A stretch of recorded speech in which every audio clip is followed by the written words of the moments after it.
नमस्कार दोस्तों, आज फिर आपका स्वागत है क्राउन इमिग्रेशन के यूट्यूब चैनल पर। तो आज की जो हमारी डिस्कशन है कनाडा रिफ्यूज़ल्स के ऊपर रहेगी। अभी जो कैनेडियन एम्बेसी से जो बच्चों की मैक्सिमम रिफ्यूज़ल्स आती हैं उसमें रीज़न्स जो मैक्सिमम मेजॉरिटी ऑफ रीज़न्स यही है कि बच्चे ने अपनी हायर स्टडी कंप्लीट करने के बाद उसने अपनी कंट्री में वापस नहीं आना है। ये एक मेन रीज़न दिया जाता है। और इवन कुछ रिफ्यूज़ल्स ऐसी भी देखने को मिली हैं जिसके अंदर उन्होंने ये लिखा था कि आपकी कोई प्रीवियस ट्रैवल हिस्ट्री नहीं है। स्टूडेंट वीज़ा के ऊपर ये चीज़ लिखी हुई थी।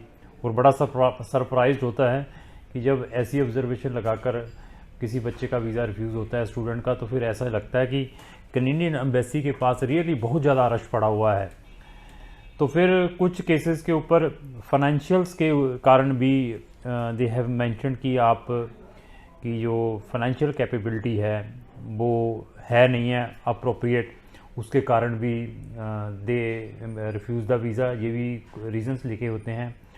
तो आपकी जो सिलेक्शन ऑफ कोर्स है उसके कारण भी रिजेक्शन देखने को मिली है कि आपकी प्रीवियस स्टडी डिफरेंट थी और आप जो प्रोस्पेक्टिव स्टडी करने के लिए कनाडा में जा रहे हैं वो डिफरेंट है।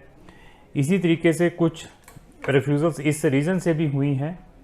अभी मेरे पास कुछ ऐसे रिफ्यूज़ल आए हैं जिनमें उन बच्चों के ऊपर बैन लगा है, साथ में 5-5 साल का है। और मेजॉरिटी ऑफ बैन क्या लगा है कि आपने अपने जो डॉक्यूमेंट है वो फेक यूज़ किए हैं। जो मेरे पास अभी 10-12 रिफ्यूज़ल्स आई हैं रिसेंटली विद बैन के साथ, वो यूपी में 2-3 ऐसी यूनिवर्सिटीज़ हैं। उन्होंने उस यूनिवर्सिटीज़ से अपनी बैचलर डिग्री की हुई थी।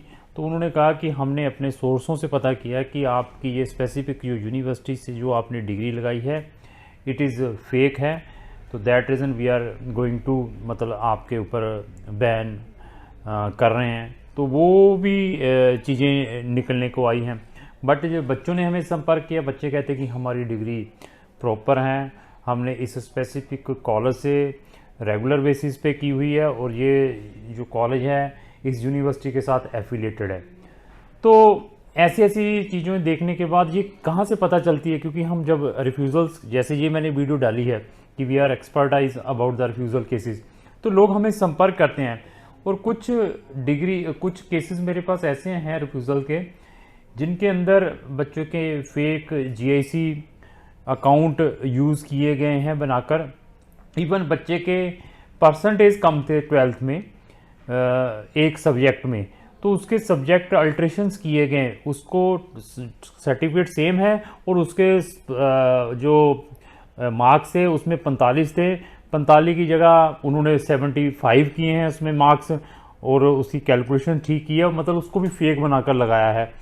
और IELTS स्कोर बच्चों का कम था, जैसे 5.5 बैंड किसी मॉड्यूल में आया तो उसके उन्होंने 6.5 बैंड किए हैं। ऐसी फेक चीज़ें लगाकर बच्चों के वीज़ा से रिफ्यूज़ हुए हैं और साथ में बैन लगा है। तो कनाडा में अगर आपने कोई भी वीज़ा आज की डेट में डालना है तो मेरी यही रिक्वेस्ट है कि आपने अपने सारे के सारे डॉक्यूमेंट जेन्युइन लगाने हैं अपनी फ़ाइल के साथ, और कोई भी चीज़ आपने हाइड नहीं करनी जब आपने अपनी एप्लीकेशन फॉर्म भी भरना है। अगर आप कनाडा से प्रीवियसली किसी भी टाइप के वीज़ा से रिफ्यूज़ड हैं या USA के किसी भी टाइप के वीज़ा से रिफ्यूज़ड हैं, उनकी इन्फॉर्मेशन 100% उसके बीच में मेंशन करनी है, क्योंकि इस टाइप के भी रिफ्यूज़ल्स आए हैं, साथ में बच्चों के ऊपर बैन लगा है। तो अगर आपका कनाडा का वीज़ा ऑलरेडी रिफ्यूज़ हो चुका है, आप एक जेन्युइन स्टूडेंट हैं, तो आप मुझे संपर्क कर सकते हैं। तो मैं आपकी प्रोफाइल देखने के बाद मैं आपको सजेस्ट कर सकता हूं कि आपको फर्दर कनाडा में अप्लाई करना चाहिए या अनदर जो हमारे पास 100 कंट्रीज़ है उनके ऑप्शंस भी मैं आपके साथ शेयर कर सकता हूं कि वहाँ पर भी आपको अच्छी अपॉर्चुनिटीज़ मिल सकती है। तो सितंबर इनटेक कि majority of applications already open हो चुकी हैं। सितंबर इनटेक में आपने कनाडा में जाना है तो हम आपका वहाँ पे हर एक प्रोग्राम में हर एक कॉलेज में एडमिशन ऑर्गेनाइज करवा सकते हैं अकॉर्डिंग टू आपकी जो प्रीवियस एकेडमिक बैकग्राउंड है।